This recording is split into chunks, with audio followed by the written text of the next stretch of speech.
Abanikazi bamatekisi bachithe ingxenye yosuku lwanamhlanje emgwaqeni yaseVosloorus beyoqinisekisa ukuthi okwenzeka ngenyanga eyedlule akuphinde kwenzeke njengoba balahlekelwa kakhulu. Silapha sizoqiniseka ukuthi yonke into imi ngomumo, akukho kuzomoshakala, and then konke amashop lapha simisele ukuthi siwagade ngendlela okuyiyo ngoba isona sinkwa seyingane zethu lesi. Njengoba ujengo lwezimoto lizulazule kulelilokishi, abemancane kakhulu amaphoyisa bebonakala.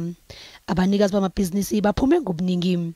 We decided ukuthi si-association uBBDJ kufuneka sibe khona emphakathini wethu sikuvikele lokho okuncane khona ngoba kusiza thina at the end of the day uma ngabe siyeka kumoshakalelwa thina. So at this moment yonke into ngicabanga isihamba kahle kakhulu. Ngesikhathi bephume ukuyovikela izitolo zabo, ezinye izakhamuzi bezingazi lutho ngale mibiko yokuthi kuzovalwa thaqa izwe. I feel very disappointed because we don't need this, especially now where the country is.